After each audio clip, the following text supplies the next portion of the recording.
ভোজন রসিক বাঙালি নানা অনুষ্ঠানের আয়োজন করে সারা বছর জুড়ে।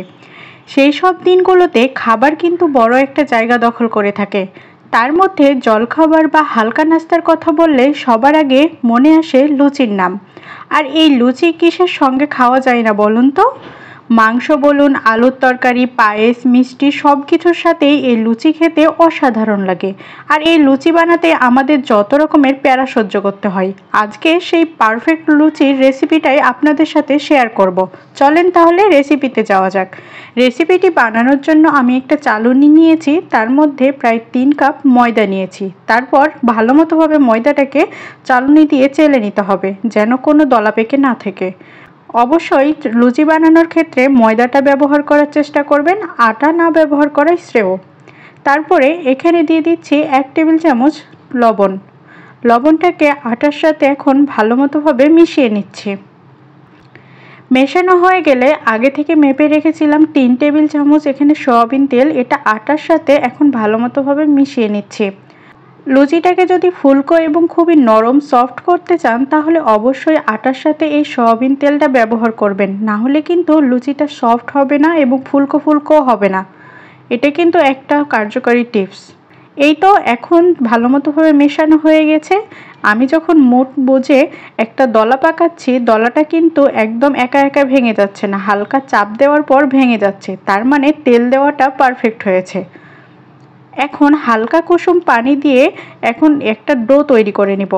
আমি পানিটা কিন্তু একবারই ব্যবহার করব না, অল্প অল্প করে পানিটা ব্যবহার করতে হবে।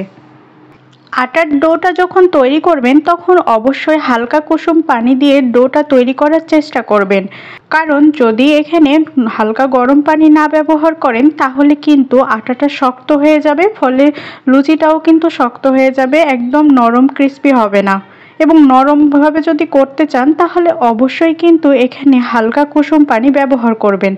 বেশি কুসুম পানি ব্যবহার করার দরকার নেই, যেন হাতে সহনীয় এমন কুসুম পানি ব্যবহার করবেন। এই তো একটা সুন্দর ডো তৈরি করা হয়ে গিয়েছে, আপনারা দেখতেই পাচ্ছেন যে সুন্দর মতোভাবে একটা ডো তৈরি হয়ে গেছে। ডোটা কিন্তু অনেক সফট হয়েছে।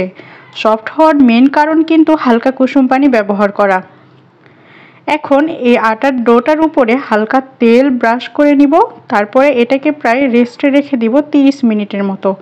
অবশ্যই উপরে কিন্তু এখানে তেল ব্রাশ করার পর রেস্টে রাখবেন, না হলে কিন্তু আটাটা শক্ত হয়ে যাবে।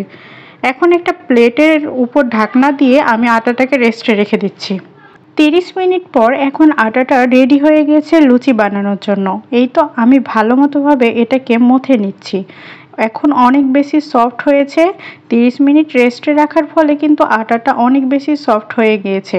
এখন লুচিটা কিন্তু অনেক বেশি সফট অ্যান্ড ফুলকো ফুলকো হবে।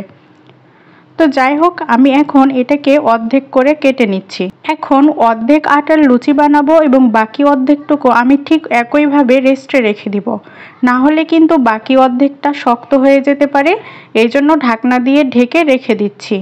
এখন বাকি অর্ধেকটুকুর আমি সমানভাবে লুচিগুলো বানানোর জন্য টুকরো টুকরো করে কেটে নিচ্ছি। লুচিগুলো যেন একই সাইজের হয় এই জন্য মেনলি আমি আগে থেকেই টুকরো করে কেটে নিলাম, যেন সবগুলো আটার সমানভাবে লুচিগুলো বানানো যায়। এখন এগুলোকে আমি ঠিক যেভাবে গোল গোল করে তৈরি করে নিচ্ছি, ঠিক এভাবে আপনারা গোল গোল করে তৈরি করে নেবেন। তারপর সমতল জায়গায় উপরে তেল ব্রাশ করে এখন একটা বেলনের সাহায্যে লুচিগুলোকে ভালো মতোভাবে বেলে নিচ্ছি।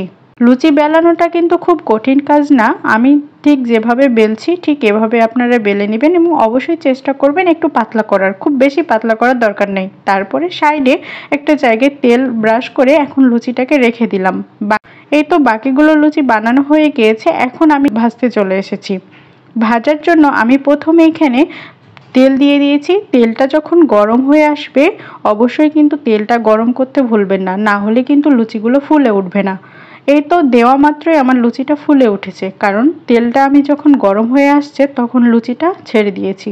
এবং অবশ্যই লুচির উপরে কিন্তু তেল আমি ঠিক যেভাবে দিচ্ছি ওভাবে দিবেন, তাহলে দেখবেন একদম ফুলকো ফুলকো হবে। আপনাদের সুবিধার্থে আমি আরেকটা ভেজে দেখাচ্ছি। দেখতেই পাচ্ছেন লুচিগুলো কতটা ফুলকো ফুলকো হয়েছে, খেতে কিন্তু দারুণ মজা হয়েছিল। আপনারা চাইলে আমার এই রেসিপিটি ফলো করতে পারেন। আজকের জন্য এই পর্যন্তই। আসসালামু আলাইকুম, ভালো থাকবেন সবাই।